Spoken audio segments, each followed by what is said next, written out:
Hi friends, welcome back to my YouTube channel. ಈಗ time ಬಂದು night 10:30 ಆಗಿದೆ.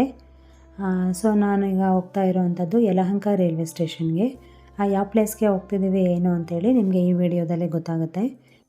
ಈ ವಿಡಿಯೋನ ಕೊನೆವರೆಗೂ ನೋಡಿ.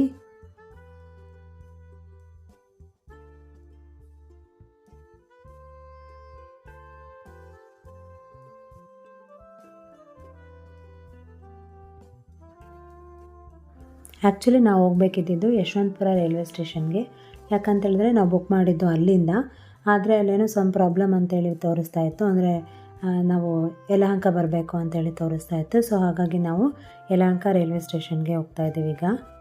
ಸೊ ಫಸ್ಟ್ ಟೈಮ್ ಹೋಗ್ತಿರೋದ್ರಿಂದ ಸ್ವಲ್ಪ ಬೇಗನೆ ಹೋಗೋಣ ಯಲಹಂಕ ಸ್ಟೇಷನ್ಗೆ ಅಂತೇಳಿ ಬೇಗನೆ ಬಂದ್ವಿ.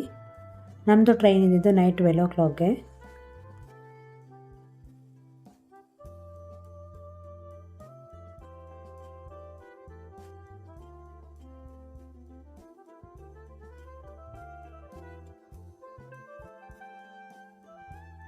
ನಿಹಾಲ್ ಆ್ಯಕ್ಚುಲಿ ಫಸ್ಟ್ ಟೈಮ್ ಟ್ರೈನಲ್ಲಿ ಹೋಗ್ತಿರೋದು, ಅಂದರೆ ಇಷ್ಟು ಲಾಂಗ್ ಜರ್ನಿ. ಅವನು ಹೋಗಿದ್ದಾನೆ ಟ್ರೈನಲ್ಲಿ ಒಂದು 2 hours 3 hours ಅಷ್ಟೇ ಟ್ರೈನಲ್ಲಿ ಓಡಾಡಿರೋದು.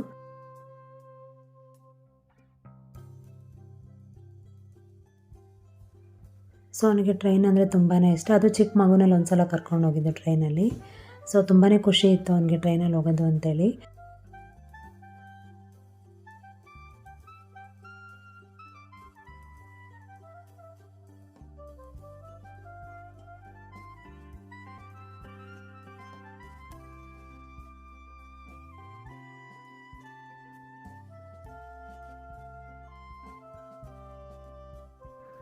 ಸೊ ನಮ್ಮ ಥರನೇ ಯಶವಂತಪುರದಿಂದ ಬುಕ್ ಮಾಡಿದ್ದವರೆಲ್ಲರೂ ಕೂಡ ಯಲಹಂಕ ರೈಲ್ವೆ ಸ್ಟೇಷನ್ಗೆ ಈ ರೀತಿಯಾಗಿ ವಿಚಾರಿಸ್ಕೊಂಡು ಬರ್ತಿದ್ದಾರೆ. ನೋಡ್ಬೋದು ಎಷ್ಟೊಂದು ಜನ ಇದ್ದಾರೆ ಅಂಥೇಳಿ. ನಾವು ಹೋಗ್ತಾ ಇರೋವಂಥದ್ದು ಫ್ರೈಡೇ ನೈಟ್, ಅಂದರೆ ಈಗ 11:30 ಆಗಿದೆ. ಟ್ರೈನ್ ಇರೋದು 12 o'clockಗೆ. ಸೊ ಹಾಗೆ ಪಾಪನ ಸ್ವಲ್ಪ ಹೊತ್ತು ಆಟ ಆಡಿಸ್ಕೊಂಡು ಅಲ್ಲೇ ಟೈಮ್ ಪಾಸ್ ಮಾಡ್ತಾಯಿದ್ವಿ. ನಿಹಾಲ ಒಂದು ಬ್ಯಾಗಲ್ಲಿ ಏನೇನೆಲ್ಲ ಇದೆ ಅಂತೇಳಿ ತೋರಿಸ್ತಾ ಇದ್ದಾನೆ ನೋಡಿ. ಈ ಬ್ಯಾಗ್ನ ನಾವು ಲಾಸ್ಟ್ ಇಯರ್ ಗೋವಾದಲ್ಲಿ ತೊಗೊಂಡಿದ್ದು, ಇದೇ ರೀತಿ ಸಮ್ಮರ್ ವೆಕೇಷನ್ಗೆ ಹೋದಾಗ. ಅಂದರೆ ಅಲ್ಲೇ ಆಸೆಪಟ್ಟು ಈಗ ನಾನು ಬ್ಯಾಗ್ ತೊಗೊಳ್ಳುವಾಗ ಅವನಿಗೂ ಚೆನ್ನಾಗಿರುತ್ತೆ ಅನ್ನೋ ಕಾರಣಕ್ಕೆ ಎಲ್ಲಾದರೂ ಲಾಂಗ್ ಜರ್ನಿ ಹೋಗುವಾಗ ಎಷ್ಟಾಗುತ್ತೆ ಅಂಥೇಳಿ ತೊಗೊಂಡಿದ್ದು. ಸೊ ಬಳಸೋವಂಥ ಸಂದರ್ಭ ಬಂದಿರಲಿಲ್ಲ. ಸೊ ಇವತ್ತು ಯೂಸ್ ಆಗುತ್ತೆ, ಅವನಿಗೆ ಏನಾದ್ರು ಚಾಕ್ಲೇಟ್ಸ್ ಏನಾದ್ರು ಬೇಕಾದರೆ ಇದ್ದಲ್ಲಿ ಇಟ್ಕೊಂಡ್ಲೆ ಅಂದ್ಕೊಂಡು ನಾನು ತೊಗೊಂಡು ಬಂದಿದ್ದು. ನಾನು ಮನೇಲಿ ನನ್ನ ಬ್ಯಾಗ್ನ ರೆಡಿ ಮಾಡ್ಕೊಳ್ತಿದ್ನಲ್ಲ, ಅದನ್ನ ನೋಡ್ಕೊಂಡ್ಬಿಟ್ಟು ನಾನು ಏನೇನು ಇಟ್ಕೊಂಡೆ ಅದನ್ನ ನೋಡಿ ಅವನ ಐಟಮ್ಸ್ನ ಸ್ವಲ್ಪ ಇಟ್ಕೊಂಡಿದ್ದಾನೆ. ಅಂದರೆ ನಂಗೆ ಸ್ವಲ್ಪ ಡೈರಿ ಮತ್ತು ಪೆನ್ ಇಟ್ಕೊಳ್ಳೋ ಅಭ್ಯಾಸ. ಸೊ ಅವನು ಇಲ್ಲಿ ಕಲರಿಂಗ್ ಬುಕ್, ಒಂದು ಕ್ರಯಾನ್ಸು ಮತ್ತೊಂದು ಟಾಯನ್ನ ಇಟ್ಕೊಂಡಿದ್ದಾನೆ.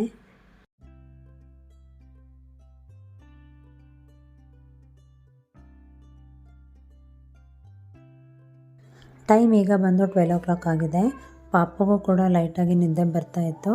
ಸೊ ನಾವು ಟ್ರೈನ್ ಬರುತ್ತೆ ಅಂತೇಳಿ ಅವನಿಗೆ ಎಚ್ಚರವಾಗಿ ಇಟ್ಕೊಂಡಿದ್ವಿ. ಸೊ ಅಂತೂ 12:15 12 ಅಷ್ಟೊತ್ತಿಗೆ ಟ್ರೈನ್ ಬಂತು. ಇದೇ ನಾವು ಬುಕ್ ಮಾಡಿದಂತಹ ಟ್ರೈನು. ಸೊ ನಾವು ಬುಕ್ ಮಾಡಿದ್ದು 3rd AC. ನಾವು ಹೋಗ್ತಿರೋಂತಹ ಪ್ಲೇಸ್ ಬಂದು ರೀಚ್ ಆಗೋದು ಮಾರ್ನಿಂಗ್ 8 o'clockಗೆ. ಸೊ ಈಗ ಮಾರ್ನಿಂಗ್ 6:30 ಆಗಿದೆ. ಸೊ ಹೇಳಿದ್ನಲ್ಲ ನಮ್ಮದು ಡೆಸ್ಟಿನೇಷನ್ ರೀಚ್ ಆಗೋದು 8 o'clockಗೆ ಅಂತೇಳಿ. ಸೊ ಹಾಗಾಗಿ ನಾನು ಮತ್ತೆ ಮಲ್ಗೋಣ ಅಂಥೇಳಿ, ಹೇಗೂ 1 hour ಟೈಮ್ ಇತ್ತಲ್ಲ ಅಂಥೇಳಿ ಮತ್ತೆ ಮಲ್ಕೊಂಡೆ. ಆಗ ನಮ್ಮ ಹಸ್ಬೆಂಡ್ ಇದನ್ನ ಶೂಟ್ ಮಾಡಿರೋವಂಥದ್ದು. ಪಾಪು ಕೂಡ ಮಲ್ಕೊಂಡಿದ್ದಾನೆ. ನನಗೆ ನೈಟ್ ಸರಿಯಾಗಿ ನಿದ್ದೆ ಆಗಿರಲಿಲ್ಲ, ಹಾಗಾಗಿ ನಾನು ಮತ್ತೆ 7:45ವರೆಗೂ ಕೂಡ ಮಲಗಿದ್ದೆ. ನನಗೂ ಫಸ್ಟ್ ಟೈಮ್ ಈ ರೀತಿಯಾದ ಟ್ರೈನ್ ಎಕ್ಸ್ಪೀರಿಯೆನ್ಸ್ ಅಂತ ಹೇಳ್ಬೋದು. ನಾನು ಇದೇ ಪ್ಲೇಸ್ಗೆ ಸುಮಾರು ಸಲ ಬಂದಿದ್ದೀನಿ, ಆದರೆ ಕಾರಲ್ಲಿ ಬಂದಿದ್ದೆ. ಅಂದರೆ ಮಗು ಚಿಕ್ಕವನು ಅಡ್ಜಸ್ಟ್ ಆಗ್ತಾನೋ ಇಲ್ವೋ ಅನ್ನೋ ಕಾರಣಕ್ಕೆ ಅವನು ಹುಟ್ಟಿದಾಗಿಂದನೂ ನಾವು ತುಂಬಾ ಕಾರ್ ಪ್ರಿಫರ್ ಮಾಡ್ತಾಯಿದ್ವಿ. ಈಗ ಹೇಗೋ ದೊಡ್ಡವನಲ್ವ, ಎಲ್ಲನೂ ಅಭ್ಯಾಸ ಮಾಡಿಸೋಣ ಅಂತೇಳಿ ಟ್ರೈನಲ್ಲಿ ಹೋಗ್ತಾಯಿದ್ವಿ.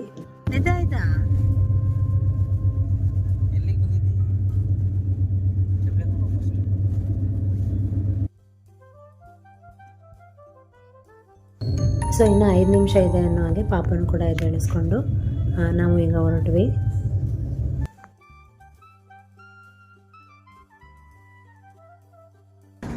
ಎಷ್ಟೊಂದು ಕ್ರೌಡ್ ಇದೆ ಅಂತ, ಎಷ್ಟು ಜನ ಇದ್ದಾರೆ. ಸೊ ನೋಡಿ ಹೊರಗಡೆ ಎಷ್ಟು ಸೊ ಈಗ ನಿಮಗೆ ಗೊತ್ತಾಗಿರ್ಬೋದು ಯಾವ ಪ್ಲೇಸ್ ಅಂತೇಳಿ. ಎಸ್, ನಾವು ರಾಯರಿರುವಂತಹ ಜಾಗಕ್ಕೆ ಬಂದಿದ್ದೀವಿ, ಅಂದರೆ ಮಂತ್ರಾಲಯಕ್ಕೆ ಬಂದಿದ್ದೀವಿ. ಫಸ್ಟ್ ಟೈಮ್ ನಾವು ಟ್ರೈನಲ್ಲೇ ಮಂತ್ರಾಲಯಕ್ಕೆ ಬಂದಿರುವಂಥದ್ದು. ಎಕ್ಸ್ಪೀರಿಯೆನ್ಸ್ ಅಂತೂ ತುಂಬಾ ಚೆನ್ನಾಗಿತ್ತು. ನಿಹಾಲ್ ಕೂಡ ಅಷ್ಟೇ ಸಪೋರ್ಟ್ ಮಾಡ್ದ, ಯಾವುದೇ ರೀತಿ ಕಿರಿಕಿರಿ ಆಗಲಿ ಏನೂ ಮಾಡಿಲ್ಲ, ತುಂಬಾ ಎಂಜಾಯ್ ಮಾಡ್ದ ಅಂತ ಹೇಳ್ಬೋದು. ಸೊ ಇದು ಮಂತ್ರಾಲಯ ರೈಲ್ವೆ ಸ್ಟೇಷನ್ನು. ನೀವು ಸ್ಟೇಷನಿಂದ ಹೊರಗೆ ಬಂದ್ಕೊಂಡ್ರೆ ಈ ರೀತಿಯಾಗಿ ಸುಮಾರು ಆಟೋ, ಟ್ಯಾಕ್ಸಿ ಆಗಲಿ ವ್ಯಾನ್ಗಳೆಲ್ಲ ಇರುತ್ತೆ. ಸೊ ನೀವು ಯಾವುದ್ರಲ್ಲಾದರೂ ಕೂಡ ಹೋಗ್ಬೋದು. ಶೇರ್ ಆಟೋದಲ್ಲಿ ಹೋಗೋದಾದ್ರೆ ಪರ್ ಹೆಡ್ 50 ರೂಪೀಸ್ ತೊಗೊಳ್ತಾರೆ. ಈಗ ನೀವೇ ಒಂದು ಫ್ಯಾಮಿಲಿ ಬಂದಿರ್ತೀರಾ, 3 to 4 ಮೆಂಬರ್ಸ್ ಇರ್ತೀರಾ ಅಂದರೆ ಅವರು 300 to 400 ರೂಪೀಸ್ ಕೇಳ್ತಾರೆ. ಸೊ ಮಂತ್ರಾಲಯ ರೈಲ್ವೆ ಸ್ಟೇಷನಿಂದ ಮಂತ್ರಾಲಯ ಬಂದು 12 ಕಿಲೋಮೀಟರ್ಸ್ ಏನೋ ಆಗುತ್ತೆ.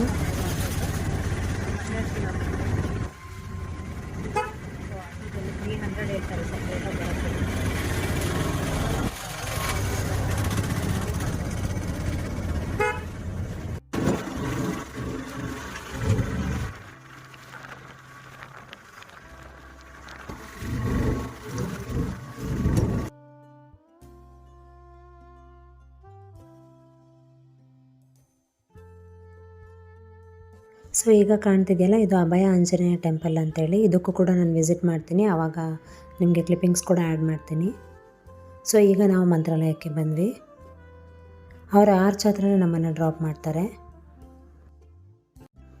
ನಾವು ಬರೋ ಮುಂಚೆ ಯಾವುದೇ ರೀತಿ ರೂಮ್ನ ಬುಕ್ ಮಾಡಿಲ್ಲ, ಯಾಕಂದರೆ ಒಂದು ಸಲ ನಮಗೆ ಬ್ಯಾಡ್ ಎಕ್ಸ್ಪೀರಿಯೆನ್ಸ್ ಆಗಿತ್ತು. ನಾವು ಬುಕ್ ಮಾಡಿದ್ದು ನೋಡಿದ್ದು ರೂಮೇ ಬೇರೆ ರೀತಿ ಇತ್ತು, ಆದರೆ ನಮಗೆ ಕೊಟ್ಟಿದ್ದ ರೂಮೇ ಬೇರೆ ಥರ ಇತ್ತು, ಸ್ವಲ್ಪ ಇಷ್ಟ ಆಗಿರಲಿಲ್ಲ. ಸೊ ಹಾಗಾಗಿ ನಾವು ಈಗ ಇತ್ತೀಚೆಗೆ ಬರುವಾಗ ಯಾವುದೇ ರೀತಿ ರೂಮ್ನ ಬುಕ್ ಮಾಡೋದಿಲ್ಲ. ಬಂದ ಮೇಲೆ ನಾವು ಅಲ್ಲೇ ನಿಯರ್ ಬೈ ಯಾವ್ದಾದ್ರು ರೂಮ್ ನೋಡ್ಕೋತೀವಿ, ಯಾಕಂದರೆ ಜಸ್ಟ್ 1 day 2 days ಅಷ್ಟೇ ಬರ್ತೀವಿ ಅಲ್ವಾ, ಹಾಗಾಗಿ. ಸೊ ನಾವು ರೂಮ್ ಮಾಡಿದ್ದು ಈ ಲಾಡ್ಜಲ್ಲಿ, ಹರೇ ಕೃಷ್ಣ ಲಾಡ್ಜ್ ಅಂತೇಳಿ. ಇದು ಟೆಂಪಲ್ಗೆ ಸ್ವಲ್ಪ ನಿಯರಾಗೇ ಇತ್ತು. ಸೊ ಬನ್ನಿ ಫಸ್ಟ್ ರೂಮ್ ಹೇಗಿದೆ ಅಂತೇಳಿ ತೋರಿಸ್ತೀನಿ. ಹಾಗೆ ನೀವು ಮಂತ್ರಾಲಯ ಬರೋದೇನಾದರೂ ಮುಂಚೆನೇ ಪ್ಲ್ಯಾನ್ ಇದ್ದರೆ ನೀವು ಟೆಂಪಲ್ ರೂಮ್ ಕೂಡ ಬುಕ್ ಮಾಡ್ಕೋಬೋದು. ನಮ್ದು ಆ್ಯಕ್ಚುಲಿ ದಿಢೀರ್ ಪ್ಲ್ಯಾನ್ ಅಂತಲೇ ಹೇಳ್ಬೋದು. ನಾವು ಬಂದಿದ್ದು ಫ್ರೈಡೇ ನೈಟ್ ಅಲ್ವಾ, ನಾವು ಪ್ಲ್ಯಾನ್ ಮಾಡಿದ್ದು ಗುರುವಾರ. ಸೊ ಹಾಗಾಗಿ ನಮಗೆ ಟೆಂಪಲ್ ರೂಮ್ ಯಾವುದೂ ಸಿಗಲಿಲ್ಲ.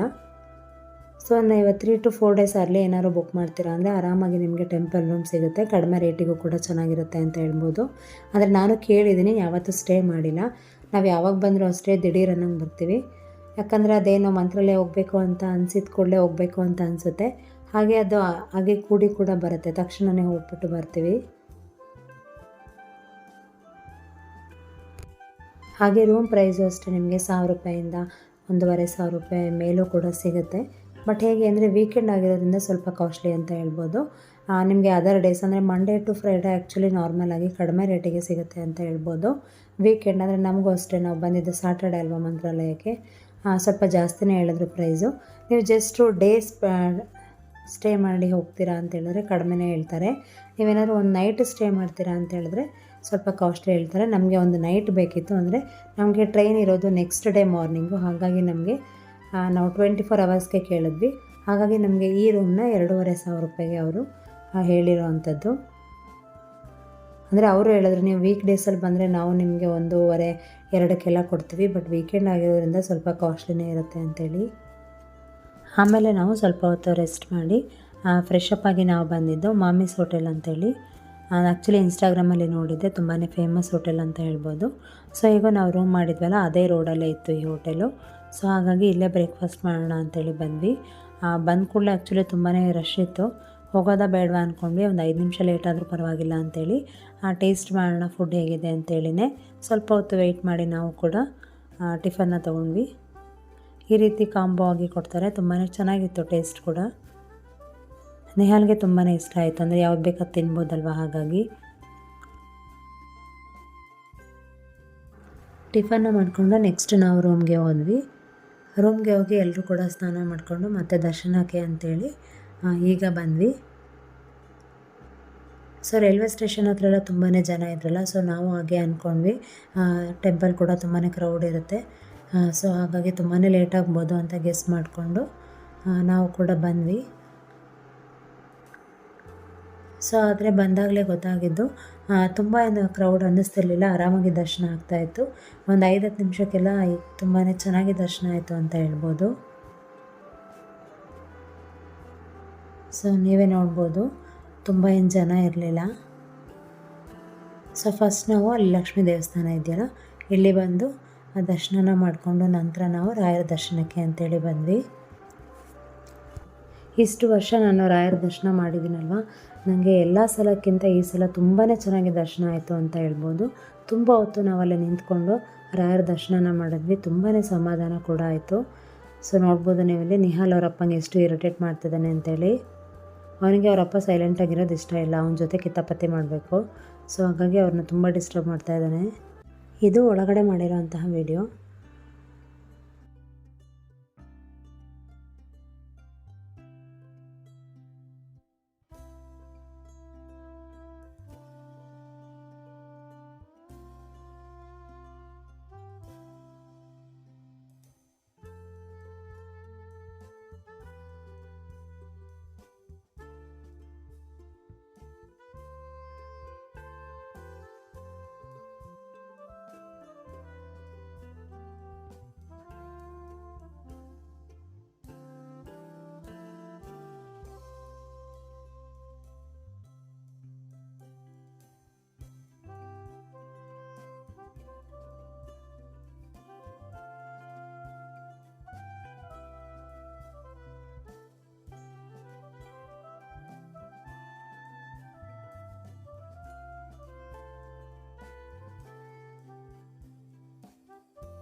ಸೊ ಸುಮಾರು ಜನ ಮನಸ್ಸಲ್ಲಿ ಏನಾದರೂ ಅಂದ್ಕೊಂಡು ನಾವು ಈ ರೀತಿಯಾಗಿ ಸೇವೆ ಮಾಡ್ತೀವಿ ಅಂತ ರಾಯರ ಹತ್ರ ಬೇಡ್ಕೊಂಡಿರ್ತಾರಲ್ವ, ಅವರು ಕೂಡ ಆ ರೀತಿಯಾಗಿ ಸೇವೆನ ಒಪ್ಪಿಸ್ತಾಯಿದ್ರು. ಸೊ ನಂದು ಕೂಡ ಹೆಜ್ಜೆ ನಮಸ್ಕಾರ ಇತ್ತು, ಹಾಗಾಗಿ ನಾನು ಕೂಡ ಹೆಜ್ಜೆ ನಮಸ್ಕಾರನ ಮಾಡಿಕೊಂಡು ನೆಕ್ಸ್ಟ್ ಅಲ್ಲೇ ಒಂದು ಪೂಜಾ ಭಂಡಾರ ಅಂತೇಳಿ ಒಂದು ಶಾಪ್ ಇತ್ತು, ಶ್ರೀ ರಾಘವೇಂದ್ರ ಪೂಜಾ ಭಂಡಾರ ಅಂತೇಳಿ. ಇಲ್ಲೆಲ್ಲ ಕೂಡ ಪೂಜಾ ಐಟಮ್ಸ್ ಸಿಗುತ್ತೆ.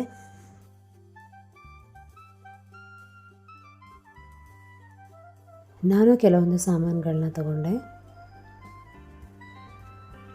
ಸೊ ಹಾಗೆ ಹೇಗೋ ತುಂಬ ಜನ ಇರಲಿಲ್ವಲ್ಲ, ದೇವಸ್ಥಾನ ಸುತ್ತ ವೀಡಿಯೋ ಮಾಡ್ಕೊಳ್ಳೋಣ ಅಂತ ಹೇಳ್ಬಿಟ್ಟು ಹಾಗೆ ದೇವಸ್ಥಾನ ಸುತ್ತ ಕೂಡ ವೀಡಿಯೋ ಮಾಡಿಕೊಂಡೆ.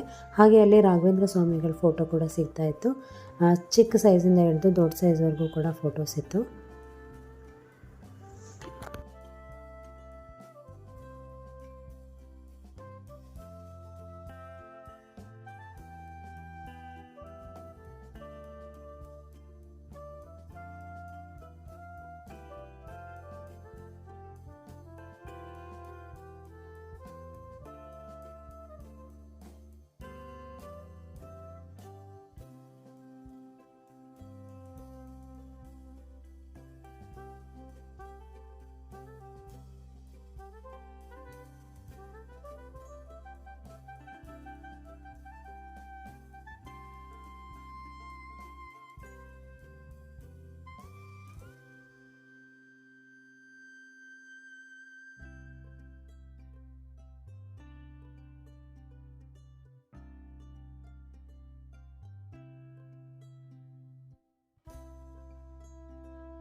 ಈ ಟೈಮ್ ಒಳಗೆ ಅಲ್ಲಿ ಅನ್ನಪ್ರಸಾದ ಆಗುವಂಥದ್ದು.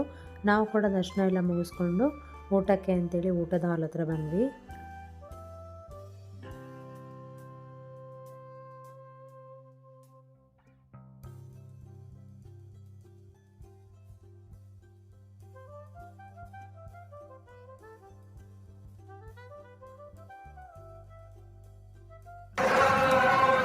ಅವನಿಗೆ ಬರೀ ಮೊಸರನ್ನ ಪಾಯಸ ಬೇಕಂತೆ.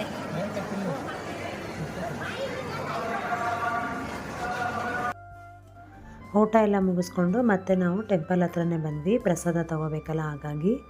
ಸೊ ಬರೋವಾಗ ದಾರಿಯಲ್ಲಿ ಈ ರೀತಿಯಾಗಿ ತುಂಬಾ ಸ್ಟಾಲ್ಸ್ ಇರುತ್ತೆ, ಟಾಯ್ಸು, ಬ್ಯಾಂಗಲ್ಸು, ಇಯರಿಂಗ್ಸ್ ಎಲ್ಲ. ಹಾಗೆ ಈ ರೀತಿಯಾಗಿ ಪ್ರಸಾದ ಕೂಡ ಸಪ್ರೇಟಾಗಿ ಸಿಗುತ್ತೆ. ಹಾಗೆ ರಾಘವೇಂದ್ರ ಸ್ವಾಮಿ ಫೋಟೋಗಳಂತೂ ತುಂಬಾ ಇದೆ ಅಂತ ಅನ್ಬೋದು ಅಲ್ಲಿ. ನಾವು ದೇವಸ್ಥಾನದೊಳಗೆ ಹೋಗೋ ಮುಂಚೆ ಒಂದು ಫೋಟೋನ ತೆಗೆಸ್ಕೊಂಡಿದ್ವಿ ಅಲ್ಲಿ.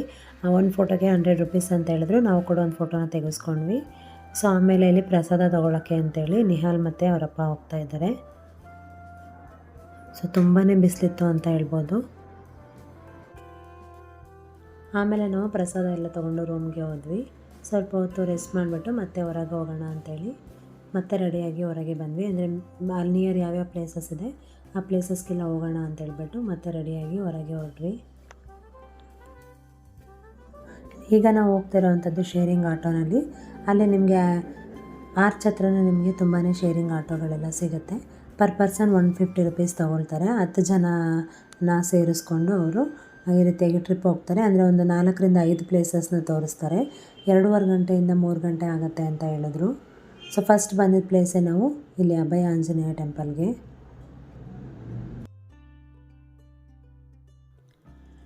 ನಿಹಾಲ್ಗೆ ನಿದ್ದೆ ಕೂಡ ಬರ್ತಾ ಇದೆ.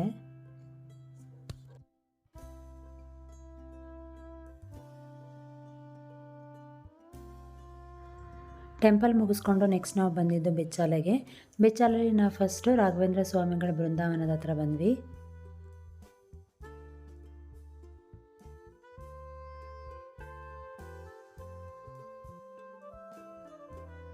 ಬೃಂದಾವನ ನೋಡಿಕೊಂಡು ನೀವು ಹೀಗೆ ಸ್ಟೆಪ್ಸ್ ಹತ್ಕೊಂಡು ಮೇಲ್ಗಡೆ ಬಂದರೆ ಅಲ್ಲಿ ಬಿಚ್ಚಾಲಮ್ಮ ತಾಯಿ ದೇವಸ್ಥಾನ ಇದೆ. ಈಗ ಹೊಸದಾಗಿ ಕಟ್ಟಡನ ಕಟ್ಟಿದ್ದಾರೆ. ಮುಂಚೆ ತುಂಬ ಚಿಕ್ಕ ಗುಡಿ ಇತ್ತು, ಹೀಗೆ ಅದನ್ನು ತುಂಬಾ ದೊಡ್ಡದಾಗಿ ತುಂಬ ಚೆನ್ನಾಗಿ ಕಟ್ಟಿದ್ದಾರೆ.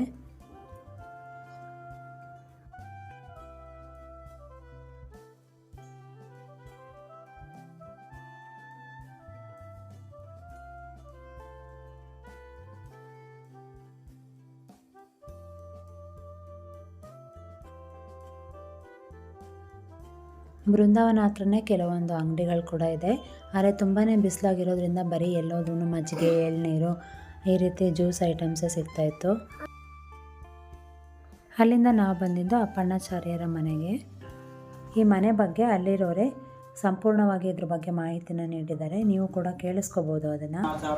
ರಾಘವೇಂದ್ರ ಸ್ವಾಮಿಗಳ ಪ್ರಿಯ ಶಿಷ್ಯರು ನೀವೆಲ್ಲ ಗುರುಸ್ತೋತ್ರವನ್ನು ಹೇಳ್ತಾರಲ್ಲ. ಪೂಜ್ಯಾಯ ರಾಘವೇಂದ್ರಾಯ ರಘುರಾಯ ಭೇದಾಂ ಕಲ್ಪವೃಕ್ಷಾಯ ನಮತಾಂ ಕಾಮಧೇನವೇ.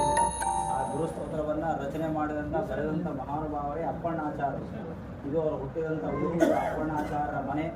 ಹೊರಗಡೆಯಲ್ಲಿ ಗ್ರಿಲ್ ಹಾಕಿ ರಂಗೋಲಿ ಹಾಕಿದಾರಲ್ಲ, ಅದೇ ಜಾಗದಲ್ಲಿ ರಾಯರು 13 ವರ್ಷ ವಿಶ್ರಾಂತಿ ಮಾಡಿದಂಥ ಸ್ಥಳ. ಅಪ್ಪಣ್ಣಾಚಾರ್ಯ ನಿತ್ಯವೂ ಕೂಡ ಗುರುಗಳ ಸೇವೆಯನ್ನು ಇಲ್ಲಿ ಮಾಡ್ತಾ ಇದ್ರು. ಅವರು ಇದ್ದ ಕಾಲದಲ್ಲಿ ಇಲ್ಲಿ ಮನೆಯಲ್ಲೇನೇ ಹುಟ್ಟದಲ್ಲಿ ಜೀವಂತವಾಗಿರುವಂತಹ ವ್ಯಕ್ತಿ ಕೃಷ್ಣ ಸರ್ಪ ಅಂತೇಳಿ ಕರಿತಾ ಇದ್ರು. ಅಪ್ಪಣ್ಣಾಚಾರ್ಯರು ರಾಯರಲ್ಲಿ ಪ್ರಾರ್ಥನೆ ಮಾಡ್ತಾರೆ, ಮುಂದೆ ಬರುವಂತಹ ಜನ್ರೇಷನ್ಗೆ ತೊಂದರೆ ಆಗುತ್ತೆ, ಭಯ ಆಗುತ್ತೆ, ಆದ್ದರಿಂದ ಅನುಗ್ರಹ ಮಾಡಿ ಅಂತ ಪ್ರಾರ್ಥನೆ ಮಾಡಿದಾಗ ರಾಘವೇಂದ್ರ ಸ್ವಾಮಿಗಳು ತಮ್ಮ ತಪಸ್ಸಾಮರ್ಥ್ಯದಿಂದ ಜೀವಂತವಾಗಿರುವಂಥ ಹಾವನ್ನೇ ಶಿಲೆಯ ರೂಪದಲ್ಲಿ ಮಾಡಿ ಇಲ್ಲಿ ಪ್ರತಿಷ್ಠಾಪನೆ ಮಾಡ್ತಾರೆ. ರಾಘವೇಂದ್ರ ಸ್ವಾಮಿಗಳು ಪ್ರತಿಷ್ಠಾಪನೆ ಮಾಡಿದಂಥ ಬಿಚ್ಚಾಲಯ ನಾಗಪ್ಪ ಕೃಷ್ಣ ಸರ್ಪ ಅಂತೇಳಿ ಕರೀತಾರೆ. ಇವತ್ತಿಗೂ ಕೂಡ ಹಾಲಿನ ಮುಖದಲ್ಲಿ ಕೃಷ್ಣ ನೋಡಬಹುದು, ಅದಕ್ಕೆ ಕೃಷ್ಣ ಸರ್ಪ ಅಂತೇಳಿ ಕರೀತಾರೆ. ತುಂಬ ಜಾಗೃತವಾದಂತಹ ಸಂಘ. ಮೇಲ್ಗಡೆ ಇರುವುದು ಆಂಜನೇಯ ಸ್ವಾಮಿ, ಹನುಮಂತರು, ಇವರು ಅಪ್ಪಣ್ಣಾಚಾರ್ಯರು ಪೂಜೆ ಮಾಡಿ ಪ್ರತಿಷ್ಠಾಪನೆ ಮಾಡಿದಂಥದ್ದು. ಇಲ್ಲಿ ಕಾಯಿಡುವಂಥ ವಿಶೇಷ ಏನಂದರೆ ನಿಮ್ದೇನಾದರೂ ಬೇಡಿಕೆ ಇದ್ದರೆ ಮನಸ್ಸಲ್ಲಿ ಪ್ರಾರ್ಥನೆ ಮಾಡಿ ಇಲ್ಲಿ ಕಾಯಿಟ್ರೆ ಬೇಗನೆ ನಿಮಗೆಲ್ಲ ಕೆಲಸಗಳಾಗುತ್ತೆ. ಕುಜಮಂಗಳ ಸರ್ಪದೋಷ ಇರಬಹುದು, ಮಂಗಳವಾರ ಒಂದು ಪೂಜೆ, ಪಂಚಾಮೃತ ಅಭಿಷೇಕ, ಕ್ಷೀರಾಭಿಷೇಕ ಆಗುತ್ತೆ. ಬಿಚ್ಚಾಲೆ ನಾಗಪ್ಪ ಅಂತ ಹೇಳಿ ಯೂಟ್ಯೂಬ್ ಚಾನಲ್ ಕೂಡ ಇದೆ. ಪ್ರತಿ ಮಂಗಳವಾರ ಇಲ್ಲಿ ಆಗುವಂಥ ಪೂಜೆಯನ್ನು ನೀವು ಮನೆಯಲ್ಲೇ ಸುಟ್ಟು ಹೋಗ್ಬೋದು. ನಿಮ್ದೇನಾದರೂ ಬೇಡಿಕೆ ಇದ್ದರೆ ಪ್ರಾರ್ಥನೆ ಮಾಡಿ ಕಾಯ ಸಮರ್ಪಣೆ ಮಾಡಿಕೊಡ್ತಾರೆ. ಅಲ್ಲಿ ಟೇಬಲ್ ಹತ್ರ ಹೋಗಿ ನಿಮ್ಮ ಹೆಸರು ನಕ್ಷತ್ರ ರಾಶಿಗಳನ್ನು ಬರ್ಕೊಳ್ತಾರೆ, ನಿಮ್ಮ ಬೇಡಿಕೆಯನ್ನು ಬರ್ಕೊಳ್ತಾರೆ. ಸುಮ್ಮನೆ ನಾನೇನು ಒಳ್ಳೆ ದುಡ್ಡು ಕೊಟ್ಟು ಹೋದರೆ ಅಂತಲ್ಲ, ಬೇಡಿಕೆಯನ್ನು ಬರ್ಕೊಂಡು ನಿಮ್ಮ ಸಂಕಲ್ಪದಂತೆ ಪ್ರತಿ ಮಂಗಳವಾರವೂ ನಿಮ್ಮ ಪರವಾಗಿ ಅಭಿಷೇಕ ಪೂಜೆ ಆಗುತ್ತೆ. 2009ರಲ್ಲಿ ತುಂಗಭದ್ರಾ ನದಿ ಪ್ರವಾಹ ಆದಾಗ ಅಪ್ಪಣ್ಣಾಚಾರ್ಯರ ಒರಿಜಿನಲ್ ಮನೆ ಬಿದ್ದೋಗುತ್ತೆ, ನೋಡ್ಬೋದು. ಮನೆಯಲ್ಲಾಗಿದ್ದರೂ ಕೂಡ ದೇವರಿರುವಂತಹ ಸನ್ನಿಧಾನ ಮಾತ್ರ ಏನೂ ಆಗಿರಲಿಲ್ಲ, ಅದೆಲ್ಲ ಹಾಗೆ ಇತ್ತು. ಅದು ಕೂಡ ಪಕ್ಕದಲ್ಲಿ ಫೋಟೋ ನೋಡ್ಬೋದು. ಅಲ್ಲಿ ಫೋಟೋದಲ್ಲಿರೋರು ಬಾಡದ ಕೃಷ್ಣಾಚಾರ್ಯ ಅಂತೇಳಿ ಅಪ್ಪಣ್ಣಾಚಾರ್ಯ ವಂಶಸ್ಥರು ಇವಾಗಲೂ ಕೂಡ ಇದ್ದಾರೆ. 6ನೇ ತಲೆಮಾರು ನಡೀತಾ ಇದೆ. ಈಗ 6th ಜನರೇಷನ್ ನಡೀತಾ ಇದೆ. ಮುಂದೆ ಬರುವಂಥ ಎಲ್ಲ ಭಕ್ತರಿಗೆ ಅನುಕೂಲ ಆಗಿ ದರ್ಶನಕ್ಕೆಲ್ಲ ಅಂತೇಳಿ ಮತ್ತೆ ಮನೆಯೆಲ್ಲ ಚೆನ್ನಾಗಿ ಕಟ್ಟಿಸಿ ಅನುಕೂಲ ಮಾಡಿದ್ದಾರೆ. ನಿಮ್ದೇನಾದರೂ ಬೇಡಿಕೆ ಇದ್ದರೆ ಪ್ರಾರ್ಥನೆ ಮಾಡಿ ಕಾಯಿ ಸೌಕರ್ಯ ಮಾಡಬೇಕು ಅಂತ ನಿಮ್ಮ ಮನಸ್ಸಲ್ಲಿದ್ದರೆ ಏನೇ ಬೇಡಿಕೆ ಇದ್ದರೂ ಕೂಡ ಪ್ರಾರ್ಥನೆ ಮಾಡಿ ಇಲ್ಲಿ ಕಾಯಿ ಇಡ್ಬೋದು. ಅಲ್ಲಿ ಟೇಬಲ್ ಹತ್ರ ಬಂದು ನಿಮ್ಮ ಹೆಸರೆಲ್ಲ ಬರ್ಕೊಳ್ತಾರೆ. ಬರ್ಕೊಂಡು ಪ್ರಾರ್ಥನೆ ಮಾಡಿ ಕಾಯಿ ಸೌಕರ್ಯ ಮಾಡಿಸಿದ್ರೆ ಮಾಡಿಸಿ. ಎಲ್ಲರಿಗೂ ರಾಯರು ಒಳ್ಳೆಯದು ಮಾಡಿ ಎಲ್ಲರಿಗೂ ಶುಭ. ಎಲ್ಲರೂ ಹಾಗೆ ಇನ್ನೊಂದು ರೂಮಲ್ಲಿ ರಾಘವೇಂದ್ರ ಸ್ವಾಮಿಗಳದ್ದು ಬಾಲ್ಯದಿಂದ ಹಿಡಿದು ಕೊನೆವರೆಗೂ ಕೂಡ ತುಂಬಾ ಫೋಟೋಸ್ನ ಅಲ್ಲೇ ಡಿಸ್ಪ್ಲೇ ಮಾಡಿದ್ದಾರೆ. ಫೋಟೋನ ನೋಡಿದ್ರೆ ಸಾಕು ನಮಗೆ ಗೊತ್ತಾಗುತ್ತೆ ಅದರದ್ದು ಕಥೆ ಎಲ್ಲ. ಹಾಗೆ ಅಲ್ಲಿ ಅನೌನ್ಸ್ಮೆಂಟ್ ಅಂದರೆ ಒಂದು ಸ್ಪೀಕರಲ್ಲಿ ಕೂಡ ಪ್ಲೇ ಮಾಡ್ತಾ ಇರ್ತಾರೆ ಅದ್ರ ಬಗ್ಗೆ.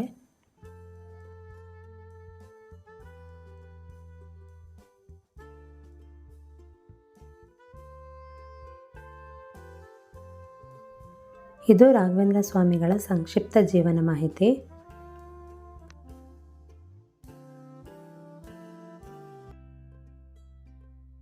ಅಲ್ಲಿಂದ ನೆಕ್ಸ್ಟ್ ನಾವು ಬಂದಿದ್ದು ಪಂಚಮುಖಿ ಆಂಜನೇಯ ದೇವಸ್ಥಾನಕ್ಕೆ.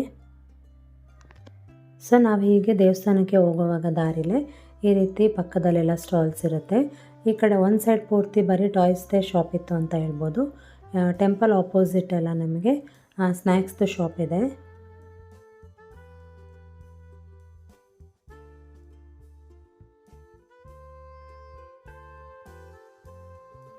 ಸೊ ನೀವು ದೇವಸ್ಥಾನಕ್ಕೆ ಹೋಗುವಾಗ ನಿಮ್ಮ ಬಲಗಡೆಗೆ ಹೋದರೆ ಅಲ್ಲಿ ಶ್ರೀ ಪಂಚಮುಖಿ ಆಂಜನೇಯದ ಪಾದರಕ್ಷೆಗಳಿದೆ. ಸೊ ನೋಡ್ಬೋದು ನೀವಿಲ್ಲಿ.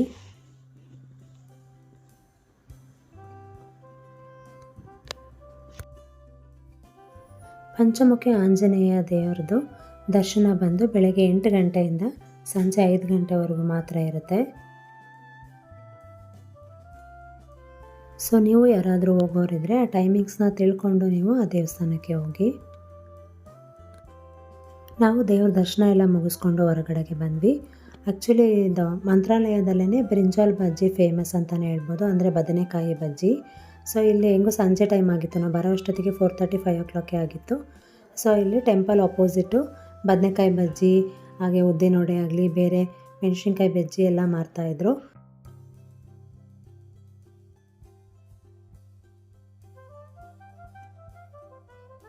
ಸೊ ನಾವು ಟೇಸ್ಟ್ ಮಾಡೋಣ ಅಂಥೇಳಿ ಬದನೆಕಾಯಿ ಬಜ್ಜಿನ ತೊಗೊಂಡ್ವಿ. ಟೇಸ್ಟ್ ಅಂತೂ ತುಂಬಾ ಚೆನ್ನಾಗಿತ್ತು. ನಾನು ಕೂಡ ಫಸ್ಟ್ ಟೈಮ್ ಟ್ರೈ ಮಾಡಿದ್ದು. ನೀವು ಯಾರಾದರೂ ಮಂತ್ರಾಲಯಕ್ಕೆ ಹೋದರೆ ಮಂತ್ರಾಲಯದಲ್ಲೂ ಕೂಡ ಸಿಗುತ್ತೆ, ಅಂದರೆ ಮಂತ್ರಾಲಯ ಆರ್ಚ್ ಇದೆಯಲ್ಲ ಟೆಂಪಲ್ಲು, ಅಲ್ಲೂ ಕೂಡ ಸಿಗುತ್ತೆ. ಇಲ್ಲ ಅಂದರೆ ನೀವು ಪಂಚಮುಖಿ ಆಂಜನೇಯ ಟೆಂಪಲ್ಗೆ ಏನಾದ್ರು ಹೋಗ್ತೀರಾ ಅಂದರೆ ಅಲ್ಲೂ ಕೂಡ ನಿಮಗೆ ಈ ಬದನೆಕಾಯಿ ಬಜ್ಜಿ ಸಿಗುತ್ತೆ.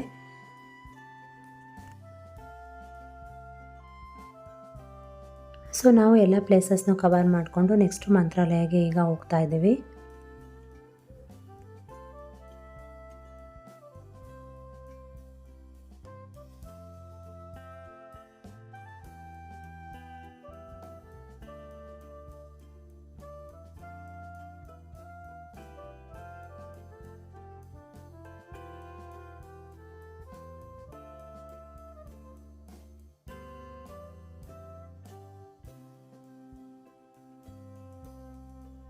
ನಮಗೂ ತುಂಬಾ ಹಸುವಾಗಿತ್ತು. ಮಧ್ಯಾಹ್ನ ದೇವಸ್ಥಾನದಲ್ಲಿ ಊಟ ಮಾಡಿದ್ದಷ್ಟೇ. ಆಮೇಲೆ ಏನಾದರೂ ಜ್ಯೂಸು ಎಳ್ನೀರು ಹಾಗೆ ಈವ್ನಿಂಗ್ ಬಜ್ಜಿ ತಿಂದಿದ್ವಿ. ಸೊ ಹಾಗಾಗಿ ಏನಾರು ತಿಂದ್ಕೊಂಡು ಆಮೇಲೆ ರೂಮ್ಗೆ ಹೋಗೋಣ ಅಂಥೇಳಿ ಪಾನಿಪುರಿ ತಿನ್ನೋಣ ಅಂತೇಳ್ಬಿಟ್ಟು ಬಂದ್ವಿ. ಆದರೆ ಇಲ್ಲಿ ಪಾಪಡ್ ಮಸಾಲ ತುಂಬ ಫೇಮಸ್ ಅಂತ ಗೊತ್ತಾಯಿತು. ಹಾಗಾಗಿ ನಾವು ಫಸ್ಟ್ ಟೈಮ್ ಟ್ರೈ ಮಾಡೋದಲ್ವಾ ಅಂಥೇಳಿ ಟ್ರೈ ಮಾಡೋಣ ಅಂಥೇಳಿ ಬಂದ್ವಿ. ಒಂದು ಪಾಪಡ್ ಮಸಾಲ ಹಾಗೆ ಒಂದು ಮಸಾಲ ಪುರಿನ ತೊಗೊಂಡ್ವಿ. ಹಾಗೆ ಪಾಪ ಐಸ್ ಕ್ರೀಮ್ ಬೇಕು ಅಂತ ಹೇಳ್ದೆ, ಹಾಗಾಗಿ ಅವನಿಗೆ ಐಸ್ ಕ್ರೀಮ್ನ ಕೊಡಿಸಿದ್ವಿ.